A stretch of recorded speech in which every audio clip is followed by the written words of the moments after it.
Mes amis, chaque jour où nous nous réveillons est un don de Dieu Tout-Puissant.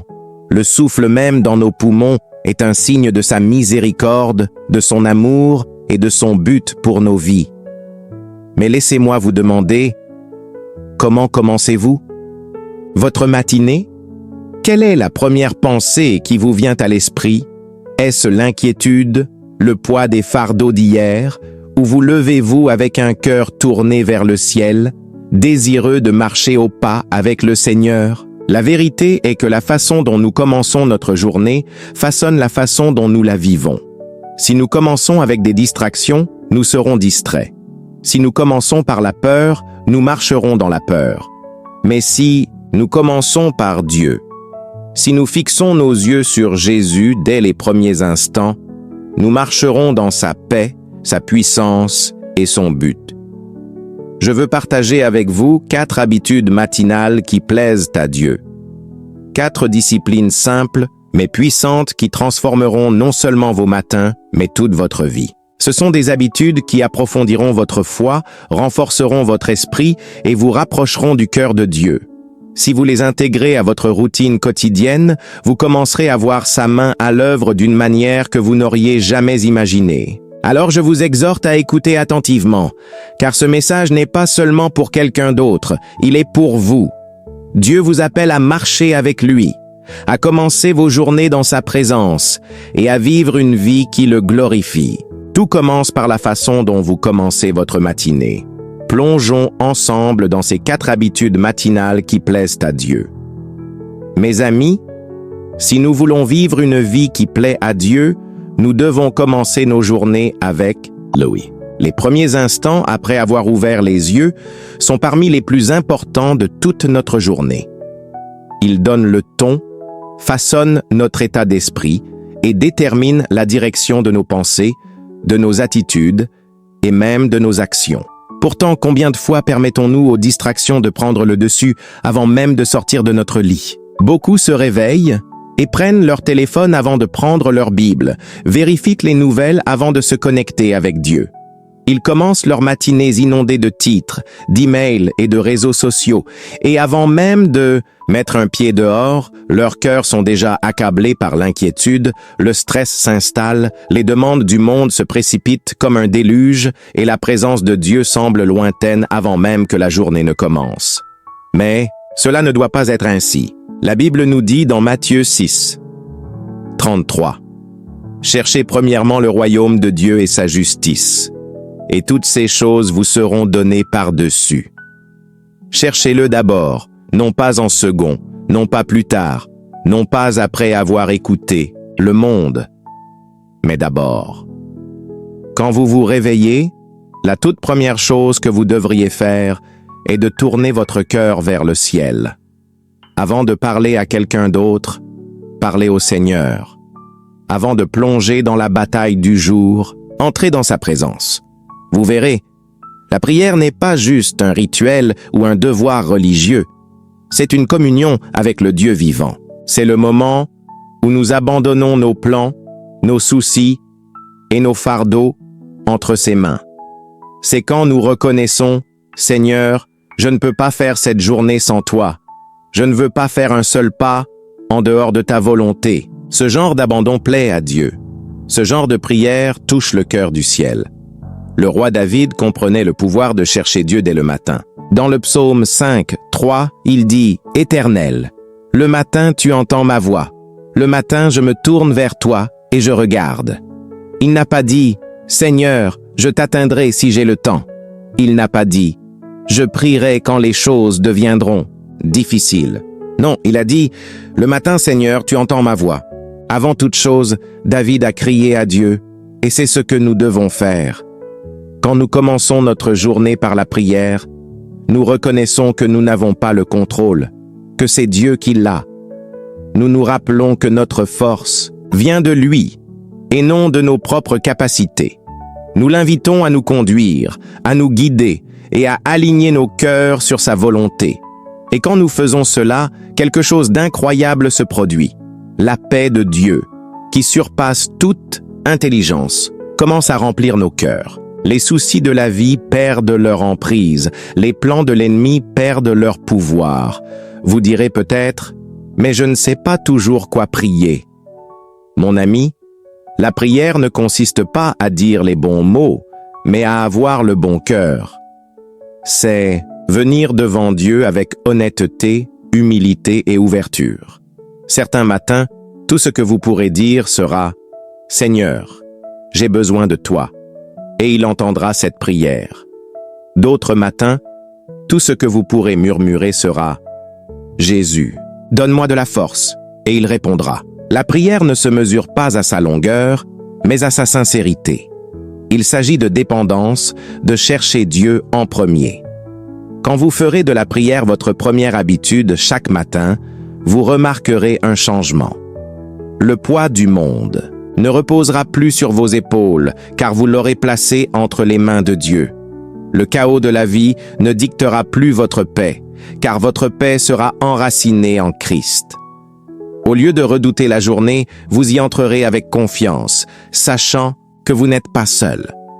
Le même Dieu qui a séparé la mer Rouge, qui a fermé la gueule des lions et qui a ressuscité Jésus d'entre les morts, marche avec vous.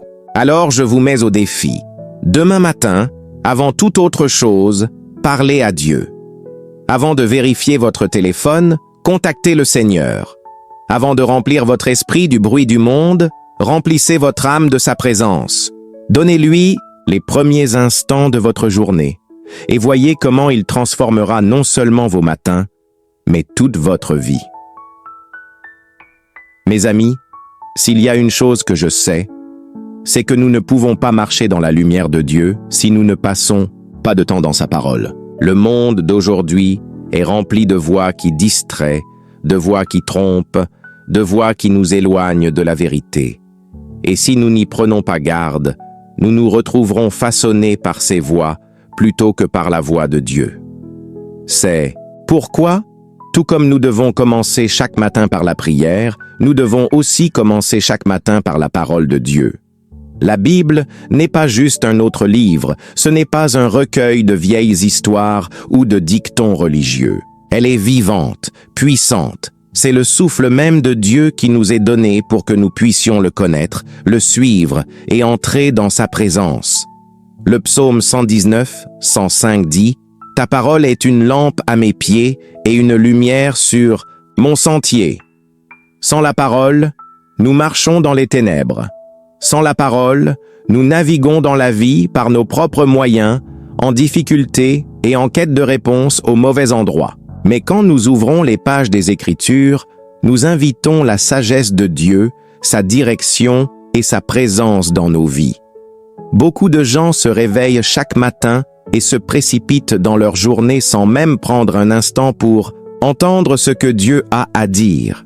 Ils remplissent leur esprit des nouvelles du matin, des réseaux sociaux, des soucis de la vie, mais négligeant la seule chose qui peut vraiment fortifier leur âme. Et ensuite, ils se demandent pourquoi ils se sentent perdus, pourquoi la peur et l'anxiété s'emparent de leur cœur, pourquoi la tentation semble si forte et leur foi si faible. Mes amis, si vous ne nourrissez pas votre esprit, il s'affaiblira. Si vous ne remplissez pas votre esprit de vérité, les mensonges prendront sa place. Jésus lui-même dit dans Matthieu 4, « L'homme ne vivra pas de pain seulement, mais de toute parole qui sort de la bouche de Dieu. » Pensez-y.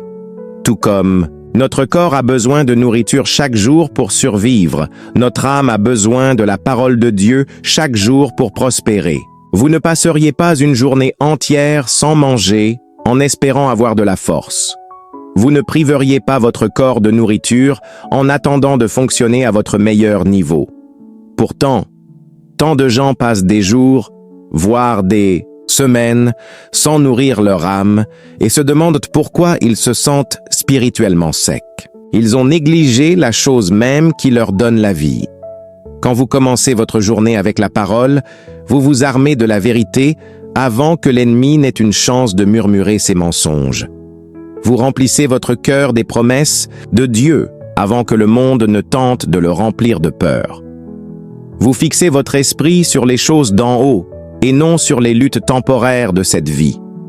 Et laissez-moi vous dire, cela change tout. Cela change votre façon de penser, de réagir aux défis, de vous voir vous-même, de voir les autres et le monde qui vous entoure. Vous direz peut-être, « Mais je ne comprends pas toujours ce que je lis. » Mon ami, continuez à lire, continuez à chercher, continuez à demander à Dieu de vous ouvrir les yeux et le cœur à sa vérité. La Bible n'est pas destinée à être lue comme n'importe quel autre livre. Elle est faite pour être vécue, méditée, cachée dans votre cœur. Même si vous ne la comprenez pas entièrement tout de suite, la parole agit en vous. Tout comme une graine prend du temps à grandir, la vérité de la parole de Dieu grandit dans nos vies. D'autres diront, « Je n'ai pas le temps ». Laissez-moi vous demander, avez-vous le temps de manger? Avez-vous le temps de scroller sur votre téléphone? Avez-vous le temps de regarder la télévision?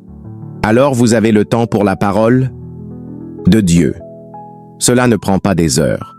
Même quelques versets lus avec un cœur ouvert peuvent changer le cours de votre journée. Il ne s'agit pas de cocher une case, mais de se rapprocher de Dieu, de remplir votre esprit de sa vérité pour marcher dans ses voies. Je vous mets au défi.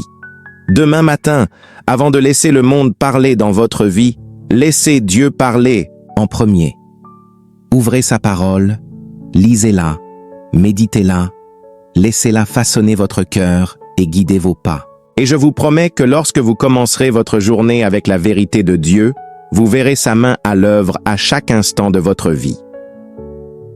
Mes amis, l'une des choses les plus puissantes que nous puissions faire chaque matin est d'élever nos cœurs dans la gratitude envers Dieu. Nous vivons dans un monde qui ne cesse de nous dire ce qui nous manque, ce dont nous avons besoin, ce que nous devrions poursuivre. Et si nous n'y prenons pas garde, nous passerons nos journées concentrées sur nos manques plutôt que sur les innombrables bénédictions qui sont déjà nôtres. Mais un cœur qui plaît à Dieu est un cœur qui commence chaque jour avec action de grâce. La Bible nous dit dans 1 Thessaloniciens 5, 18, « Rendez grâce en toutes choses, car c'est la volonté de Dieu en Jésus-Christ à votre égard. » Pensez-y. C'est la volonté de Dieu que nous soyons reconnaissants. Pas seulement quand la vie est facile, pas seulement quand tout se passe comme nous le souhaitons, mais en toutes circonstances, à chaque saison, à chaque instant. Car lorsque nous rendons grâce, nous détournons notre attention de nos problèmes pour la porter sur notre pourvoyeur.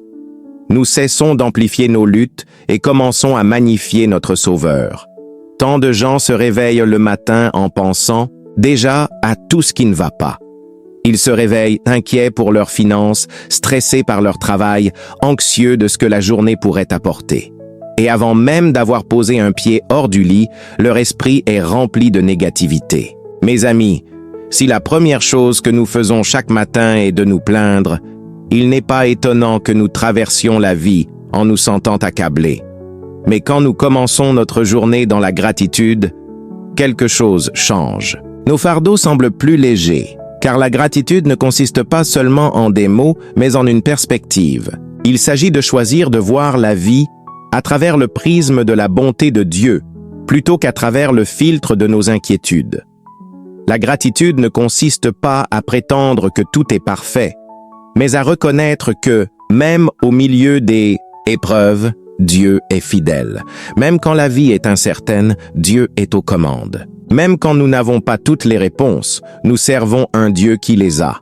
C'est pourquoi David a pu dire dans le psaume 118, 24, « Voici le jour que l'Éternel a fait, qu'il soit pour nous un sujet d'allégresse et de joie. » Ce n'est pas parce que chaque jour est facile, mais parce que chaque jour est un cadeau.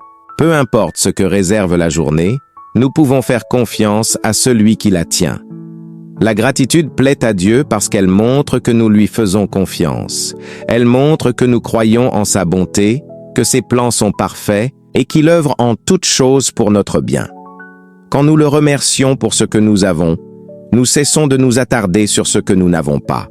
Quand nous le remercions pour ce qu'il a fait, notre foi se fortifie pour ce qu'il fera. Et quand nous le remercions même dans les tempêtes, nous nous rappelons qu'aucune tempête ne dure éternellement, mais que l'amour de Dieu ne faillit jamais. Vous direz peut-être, mais je ne me sens pas toujours reconnaissant. Mon ami, L'attitude de gratitude n'est pas un sentiment. C'est un choix, une discipline que nous devons pratiquer chaque jour. Et plus nous la pratiquons, plus elle devient naturelle. Quand vous vous réveillez le matin, avant même de sortir du lit, remerciez-le de vous avoir réveillé. Remerciez-le pour l'air dans vos poumons, pour la force dans votre corps, pour le toit au-dessus de votre tête. Remerciez-le pour sa miséricorde, sa grâce, sa présence dans votre vie. Et tout au long de la journée, gardez cet esprit de gratitude dans votre cœur. Car quand nous marchons dans la gratitude, nous marchons dans la joie du Seigneur. Il y a une puissance dans la louange, une puissance dans l'action de grâce. Et quand nous prenons l'habitude de commencer nos matinées en remerciant Dieu, nous commençons à voir sa main à l'œuvre d'une manière que nous n'aurions jamais imaginée. Alors, demain matin, avant toute autre chose, rendez grâce. Élevez votre cœur dans la gratitude, choisissez de le louer non seulement pour ce qu'il a fait, mais pour qui il est. Et vous découvrirez que, peu importe ce qui arrive, la joie du Seigneur sera votre force.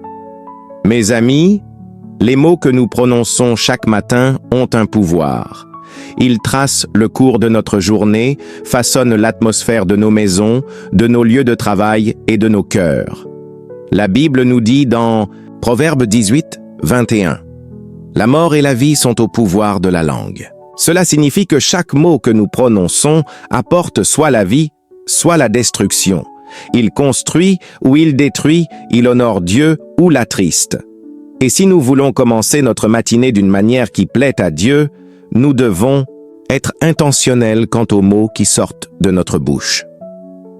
Tant de gens se réveillent chaque matin et commencent immédiatement à parler de négativité dans leur vie. Ils disent des choses comme « Je suis si fatigué. Je ne peux pas gérer ça. Ça va être une journée terrible. » Et ensuite, ils se demandent pourquoi ils traversent la vie en se sentant vaincus. Mes amis, nous ne pouvons pas prononcer des mots de doute et nous attendre à marcher dans la foi. Nous ne pouvons pas déclarer notre faiblesse sur nous-mêmes et nous attendre à marcher dans la force. Nous ne pouvons pas remplir notre bouche de plaintes et nous attendre à vivre dans la joie du Seigneur. Mais quand nous choisissons de commencer nos matinées en prononçant des paroles de vie, quand nous déclarons la vérité de la parole de Dieu sur nous-mêmes, nos familles et nos circonstances, quelque chose commence à changer. Au lieu de dire « Je ne peux pas gérer ça », nous disons « Je puis tout par celui qui me fortifie ». Philippiens 4, 13. Au lieu de dire « J'ai peur de ce qui m'attend », nous disons « Car ce n'est pas un esprit de timidité que Dieu nous a donné, mais un esprit de force, d'amour et de sagesse. » De Timothée 1, 7. Au lieu de dire « Rien ne marche jamais pour moi », nous disons « Si Dieu est pour nous, qui sera contre nous ?» Romains 8, 31. Prononcer des paroles de vie ne signifie pas que nous ignorons la réalité ou prétendons que les luttes n'existent pas.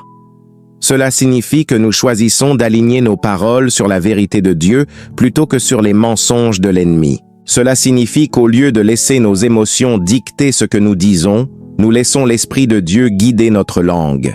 Et quand nous faisons cela, cela ne change pas seulement notre perspective, cela change toute l'atmosphère autour de nous.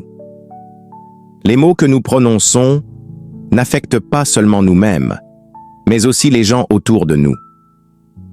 Pensez à votre maison. Quels mots remplissent l'air le matin? Sont-ce des mots de frustration, de stress, d'impatience, ou des mots d'encouragement, de gentillesse, de foi? Parents, vos enfants vous écoutent.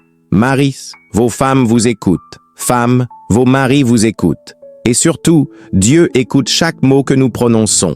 Chaque parole nous rapproche de lui ou nous éloigne de lui. C'est pourquoi Jésus a dit dans Matthieu 12, 36. « Je vous le dis, au jour du jugement, les hommes rendront compte de toute parole vaine qu'ils auront proférée. » Vous direz peut-être, « Mais je ne peux pas contrôler mes paroles tout le temps. » Mon ami, aucun de nous ne le peut, du moins pas par nos propres forces. C'est pourquoi nous devons demander à Dieu chaque matin de garder notre langue. Le psaume 141, 3 dit « Éternel, mets une garde à ma bouche, veille sur la porte de mes lèvres. Cela devrait être notre prière. Seigneur, aide-moi à dire des mots qui t'honorent, à bénir et non à maudire, à encourager et non à démolir. Car lorsque nous invitons Dieu dans nos paroles, il les transforme. Il les remplit de puissance, les utilise pour apporter la guérison, l'espoir, la lumière dans les endroits les plus sombres. Alors, demain matin, avant de dire quoi que ce soit, d'autres, prononcez des paroles de vie. Déclarez les promesses de Dieu sur vous-même et sur votre journée. Bénissez votre famille. Choisissez d'utiliser vos mots pour le glorifier. Et je vous promets que lorsque vous commencerez votre journée ainsi, vous verrez une différence non seulement dans votre cœur, mais aussi tout autour de vous. Mes amis, si nous voulons vraiment plaire à Dieu avec nos matinées, nous devons prendre l'habitude de renoncer à nos propres plans avant même que la journée ne commence. Trop de gens se réveillent et se précipitent dans leurs horaires, leurs responsabilités, leurs propres idées sur le déroulement de la journée, sans jamais s'arrêter pour demander à Dieu ce qu'il désire. Ils planifient tout dans les moindres détails, mais ne laissent jamais de place à Dieu pour diriger. Et alors, quand les choses ne se passent pas comme prévu, ils deviennent frustrés, anxieux, voire découragés. Mais un cœur qui plaît à Dieu est un cœur qui se réveille et dit « Seigneur, cette journée est à toi. Guide-moi, dirige-moi, que ta volonté soit faite et non la mienne. » La Bible nous dit dans Proverbes 3, 5, 6 « Confie-toi en l'Éternel de tout ton cœur et ne t'appuie pas sur ton intelligence. Reconnais-le dans toutes tes voies et il aplanira tes sentiers. » Cela signifie que nous ne sommes pas appelés à tout comprendre par nous-mêmes, à compter sur notre propre sagesse, nos propres forces ou nos propres plans. Nous sommes appelés à lui faire confiance, à le reconnaître en tout, même dans les plus petits détails de notre journée. Car quand nous le faisons, il promet de nous guider, d'aplanir notre chemin, d'ouvrir les bonnes portes et de fermer les mauvaises. Tant de gens vivent leur vie accablés par l'inquiétude, écrasés par la peur de l'inconnu. Ils essaient de tout contrôler, de planifier chaque résultat possible, de s'assurer que tout se passe exactement comme prévu. Mais la vérité est que nous n'avons jamais été censés porter ce poids. Nous n'avons jamais été censés avoir le contrôle. Dieu est celui qui tient notre avenir. C'est lui qui voit ce que nous ne voyons pas, qui sait ce que nous ignorons. Et quand nous abandonnons nos plans pour lui chaque matin, nous entrons dans la liberté de savoir que nous n'avons pas besoin d'avoir toutes les réponses. Car il les a. Jésus lui-même nous a montré ce que signifie s'abandonner dans le jardin de Gethsémane. Face à la croix, il n'a pas prié. Que ma volonté soit faite, mais que ta volonté soit faite. Matthieu 26, 39. Si le Fils de Dieu, parfait en toutes choses, s'est humilié devant le Père et a abandonné sa volonté, à plus forte raison devrions-nous le faire. Nous devrions nous réveiller chaque matin et dire « Seigneur, pas mes plans aujourd'hui, mais les tiens. Pas mes désirs, mais les tiens. Pas mon chemin, mais le tien. » Vous direz peut-être « Mais si le plan de Dieu est différent du mien ?» Mon ami, c'est une bonne chose, car ses plans sont toujours meilleurs. Ses voies sont plus élevées que les nôtres. Son but pour votre vie dépasse tout ce que vous pourriez imaginer. Vous pensez peut-être savoir ce qui est le mieux, mais seul Dieu voit l'image complète. Seul Dieu sait où chaque pas vous mènera. Et quand vous lui ferez assez confiance pour abandonner votre propre agenda, vous vous retrouverez à marcher dans des bénédictions, des opportunités et des rendez-vous divins que vous n'auriez jamais pu organiser vous-même. L'abandon n'est pas une décision ponctuelle, c'est une habitude quotidienne. Chaque matin, nous devons choisir de déposer nos ambitions, nos échéances, nos désirs et dire « Seigneur, fais ce que tu veux en moi aujourd'hui. » Et quand nous le ferons, nous verrons sa main nous guider d'une manière que nous n'aurions jamais imaginée. Nous nous retrouverons au bon endroit au bon moment. Nous expérimenterons sa provision, sa protection, sa paix, nous conduisant vers le but qu'il a pour nous, non seulement dans les grands moments de la vie, mais aussi dans les petits moments ordinaires. Alors demain matin, avant de commencer votre journée, prenez un moment pour la remettre à Dieu. Placez vos plans entre ses mains.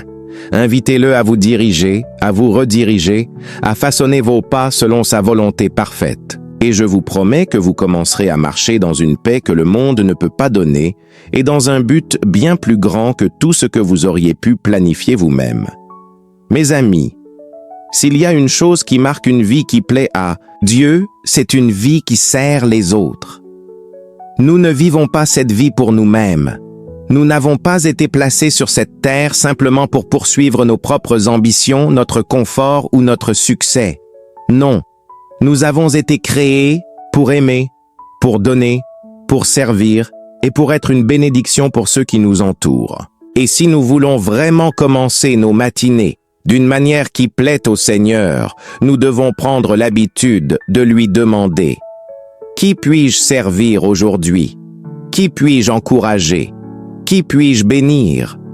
Jésus lui-même, le Roi des rois, le Seigneur des seigneurs, celui qui détenait tout pouvoir dans le ciel et sur la terre, n'est pas venu pour être servi, mais pour servir. Il s'est agenouillé, a lavé les pieds de ses disciples, a tendu la main aux brisés, aux oubliés, aux exclus. Il a guéri les malades, nourri les affamés, accueilli les fatigués, et il nous appelle à faire de même. Beaucoup de gens se réveillent chaque matin en ne pensant qu'à ce qu'ils doivent faire, à ce qu'ils doivent accomplir, à ce qu'ils doivent gagner. Mais la vie, mes amis, ne consiste pas en ce que nous pouvons obtenir, mais en ce que nous pouvons donner. Quand nous sortons de nous-mêmes et commençons à vivre avec un cœur qui cherche à servir, nous commençons à marcher dans le cœur même de Dieu. Nous commençons à voir le monde différemment, à voir les gens non pas comme des obstacles ou des inconvénients, mais comme des âmes profondément aimées par Dieu. Il ne faut pas beaucoup pour servir. Parfois, c'est aussi simple qu'un mot gentil à un étranger, un appel à quelqu'un qui est seul, une main tendue à quelqu'un dans le besoin, une prière pour un ami.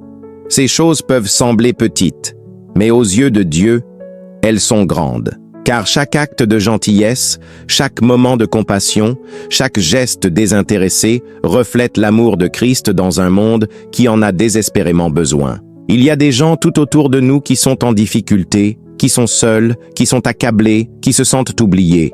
Et vous ne saurez peut-être jamais comment un seul acte d'amour peut changer la vie de quelqu'un. Un sourire, un mot d'encouragement, un geste de gentillesse peut vous sembler insignifiant. Mais pour quelqu'un d'autre, c'est peut-être ce qui lui donnera la force de continuer. La Bible nous dit dans Galates 6, 9, « Ne nous lassons pas de faire le bien, car nous moissonnerons au temps convenable si nous ne nous relâchons pas. » Cela signifie que même quand il semble que personne ne remarque, même quand il semble que nos efforts ne comptent pas, Dieu voit, Dieu sait, et il promet que lorsque nous vivons une vie de service, nous amassons des trésors dans le ciel qui surpassent tout ce que le monde peut offrir. Vous direz peut-être, mais je n'ai pas grand-chose à donner. Mon ami, Dieu ne vous demande pas de faire de grandes choses par vos propres forces. Il ne vous demande pas de changer le monde entier. Il vous demande d'être fidèle dans les petites choses, d'être une lumière dans la partie du monde où il vous a placé. Et quand vous commencez chaque journée avec un cœur prêt à servir, vous découvrirez que Dieu ouvre des portes, apporte des opportunités et vous utilise d'une manière que vous n'auriez jamais imaginée. Demain matin, avant de partir pour votre journée, demandez à Dieu de vous montrer quelqu'un à bénir. Demandez-lui de vous donner des yeux pour voir les besoins, des oreilles pour entendre les cris silencieux et des mains prêtes à servir. Car quand vous vivez une vie de service, vous vivez une vie qui reflète le cœur même de Dieu. Et quand vous commencez chaque matin avec un cœur prêt à donner, vous découvrirez que vous êtes celui qui est vraiment béni.